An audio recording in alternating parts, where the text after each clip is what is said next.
Over time, I've developed some thrifty habits that have aligned well with my minimalist lifestyle. Today, I'd like to discuss them in a video. While some of these practices naturally emerged from minimalism, such as buying less, they delve deeper into my overall approach.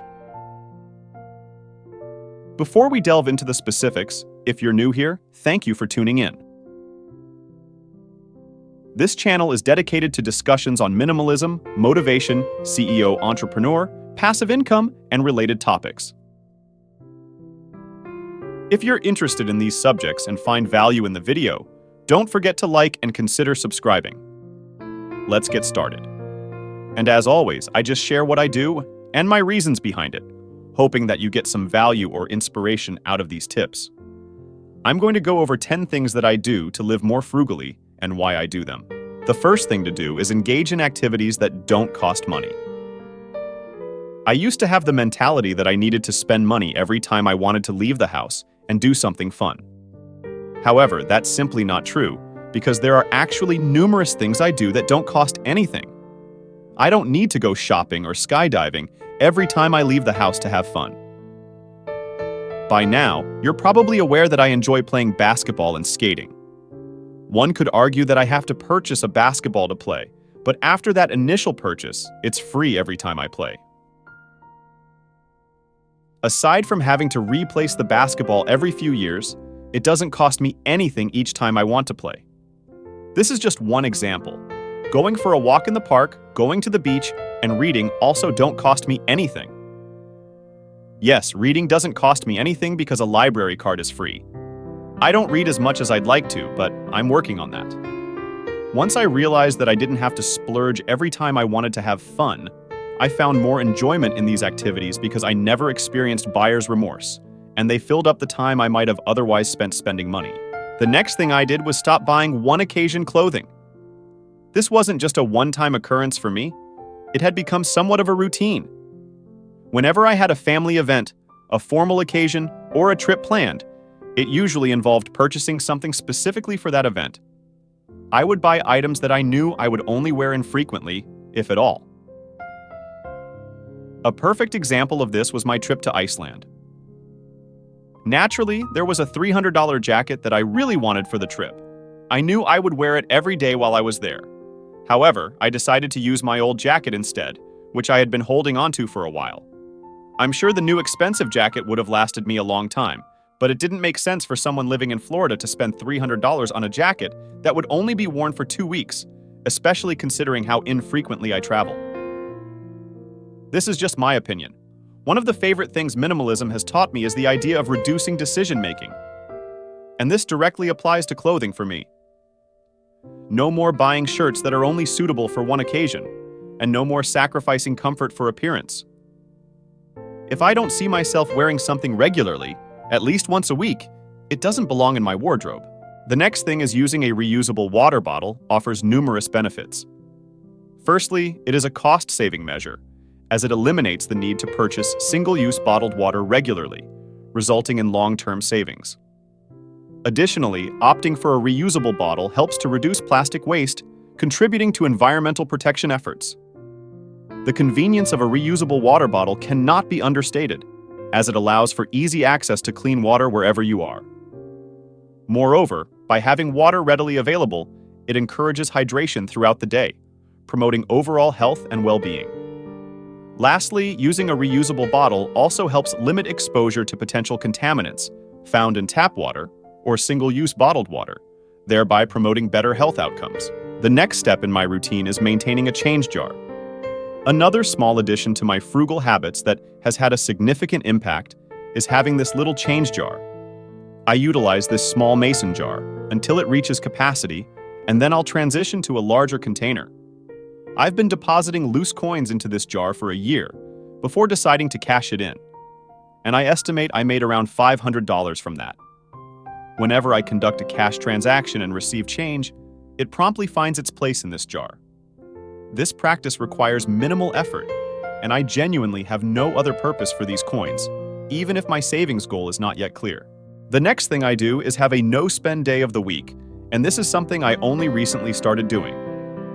I'm definitely not the creator of this idea, so I'll just talk about how I utilize it. I'm going to dedicate one day of every week to not spending a single dollar. So, if that means I run out of gas, then I'll be walking, and if I run out of food, those crumbs that I find in my keyboard might start to look pretty good. I'm going to try to make this on a day of the week that I work because naturally it'll make it a little more difficult to go out and spend. The idea behind this is to stop those impulse spontaneous purchases, and I think it'll bring me a much better sense of self-discipline. It further shows me that I don't have to spend money every time I leave the house. The next step for me is to find the best reviewed product at the lowest price possible. A personal habit of mine is to thoroughly research products by reading approximately 100 reviews before making a purchase. This practice has always been a part of my routine and has consistently worked in my favor, whether I'm shopping on Amazon or elsewhere. I take the time to read reviews and watch videos to gather as much information as possible, even for relatively inexpensive items like a $50 desk chair. While some may consider this approach extensive, I don't mind investing the effort.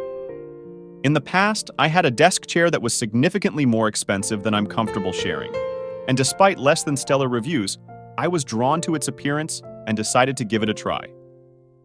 However, after realizing its poor quality, I sold it at a steep discount. With the proceeds, I was able to purchase my current $50 chair from Amazon, a decision I made after thorough review and price comparison. This meticulous process isn't limited to just chairs. It's something I apply to all my purchases. Over time, this habit of reading reviews and comparing prices has saved me both headaches and money. And the next step I took was to cease buying coffee.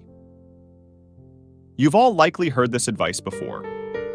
While I enjoy treating myself to a cup of coffee occasionally, it has become less of a regular habit for me.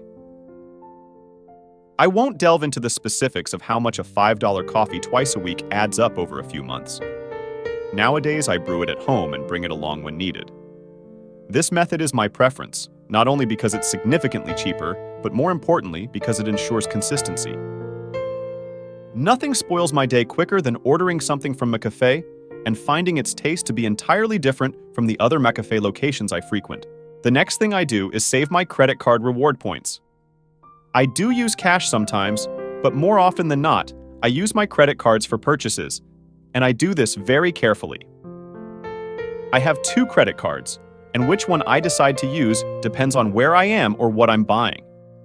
Each one earns a particular amount of points, depending on the category. I won't go into specifics, but since both my credit cards are issued through my bank, I'm able to redeem my rewards right in my app, directly into my savings. As long as I stay on top of it, I'm not accumulating debt, and my savings are growing slowly but steadily. The next step I take is to sell unwanted items, as I mentioned earlier when discussing decluttering. A majority of the items I cleared out were actually sold, particularly the electronics, either to acquaintances or through an app like Let Go. This method proved to be an effective way to recoup some, if not all, of the money spent on these items. I always advocate for attempting to sell items before discarding or giving them away, because you may be surprised by how quickly some items sell once listed. After selling everything I was ready to part with, it was a relief to have that extra space rather than dealing with these unused items. And the last thing, and arguably the most important thing that I do, is to be satisfied. Let me explain what I mean here. It's not so much that I simply tell myself to be more grateful, it's just that I learn to be happier with less. Because if I need to spend money to be content, then there's a bigger problem. It'll be a never-ending loop of spending. I've learned to be happy spending less, owning less, and doing less. I see negative space and free time as assets, even if they're not physical things. I suppose I could change this point from being satisfied to being happy, because that's how I feel, at least right now. Minimalism has directly correlated with me living a more frugal life, but you don't necessarily need to be a minimalist to adopt some of these habits. I hope sharing some of these things that I do may inspire you to try a few of them out for yourself, to see if they help you save another dollar or two. Anyway, as always, I appreciate the time you spent here watching, and I hope you gained some value or inspiration from it. If you did like this video and you enjoy this type of content, be sure to like and consider subscribing to my channel. And I'll see you next time.